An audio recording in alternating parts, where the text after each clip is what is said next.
विभाग में आपका स्वागत है। मैं हूं प्रोफेसर देवेंद्र प्रसाद राय। आज मैं आपसे केरल के चुनावी परिदृश्य पर बातें करूंगा।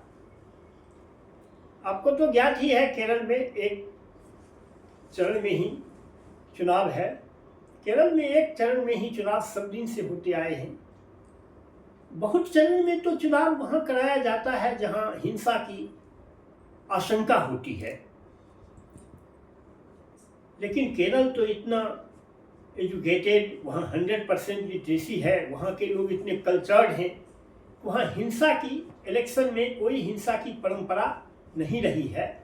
इसलिए वहाँ एक ही फेज में, एक ही चरण में चुनाव होते रहे हैं।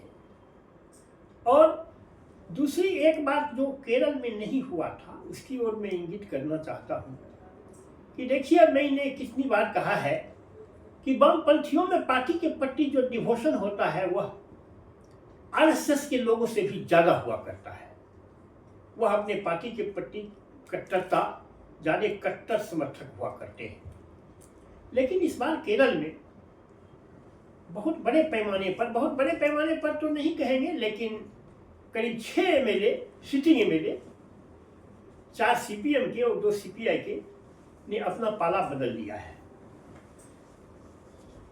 एक तो आयशा पार्टी जो कांग्रेस में चली गई है, वह 3 टाइम की एमएलए थी और उसको फील्ड भी कर दिया है ये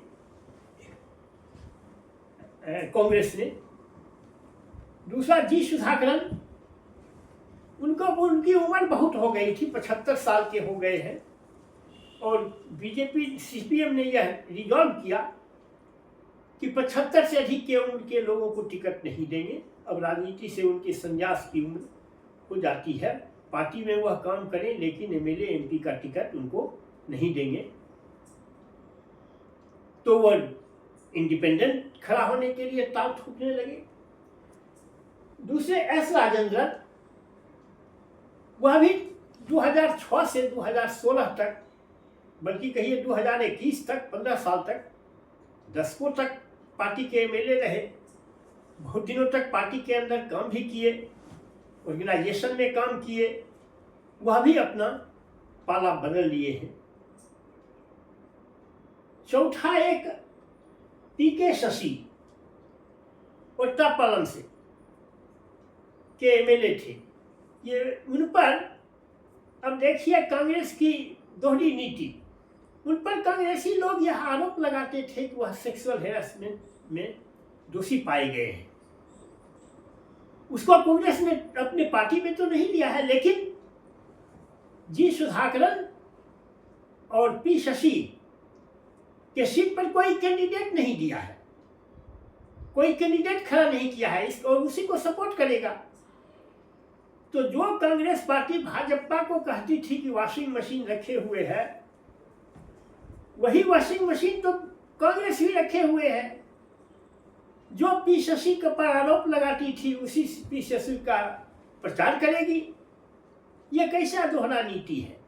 लेकिन अब यह तो केरल की जनता पर और वहाँ की जनता पर निर्भर करती है कि वह क्या फैसला देते हैं। लेकिन यह घटना घटी है। उसके अलावा दो, एक पी अजित और सीसी मुकुंदन, जो सीपीआई के एमएलए हैं, उन्होंने भी पाला बदल के बीजेपी में चले गए हैं। अब फल ये भी हुआ है कि जो उस दल के जो कैंडिडेट थे, जो एमएलए में टिकट का आस लगाए हुए थे, उन लोगों ने पाला बदल के इंडिपेंडेंट में ताल ठोक रहे हैं। वामपंथी दल में तो ऊपर से बाहर से आने वालों को कोई प्रश्न देता नहीं है, इसलिए वामपंथी दल में तो नहीं जा पाए हैं, लेकिन इंडिपेंडेंट ताल ठोक रहे हैं सभी लोग। यह केरल के इतिहास में पहली बार हो रहा है कि इतने। इसके अलावा भी पय्यानूर में और पारंबा में 2 जगह पर उनको, कांग्रेस को उम्मीद है कि एमएलए तो नहीं, लेकिन उसके संगठन से छिटक के लोग, सीपीएम के लोग, एक तो डिस्ट्रिक्ट सेक्रेटरी और एक डिस्ट्रिक्ट सेक्रेटारिएट मेंबर, वो हमारे दल में आएंगे, इसलिए वहाँ से भी उन्होंने कैंडिडेचर अभी तक नहीं डिक्लेयर किया है, टिकट नहीं किसी को नहीं दिया है। उनको उम्मीद है कि उससे डिफेक्ट करके आएंगे तब उनको टिकट देंगे। ये केरल की पर एक ब्लॉट है। केरल में आज तक ऐसा जब से भाजपा का वहाँ राइज हुआ है तब से भाजपा और कांग्रेस में होता रहा है, लेकिन वामपंथी दल से कोई निकले यह पहली बार हो रहा है। यह केरल के लिए बहुत एक अभूतपूर्व घटना है। अब यह तो केरल की जनता पर निर्भर है, वहाँ की प्रबुद्ध जनता पर निर्भर है कि वह किस तरह इसको लेती है और इस सब एमएलए को सबक सिखाती है डिफेक्ट करने वाले को, या उसे रिवार्ड देती है। अगर ये लोग हार गए तब भविष्य में केरल में कोई भी एमएलए डिफेक्ट कर दूसरे पार्टी में इलेक्शन के टाइम में जाने की हिम्मत नहीं करेगा। और अगर ये जीत गए तब ये परंपरा वहाँ भी चालू हो जाएगी। बस आज के वीडियो में इतना ही। Thank you very much.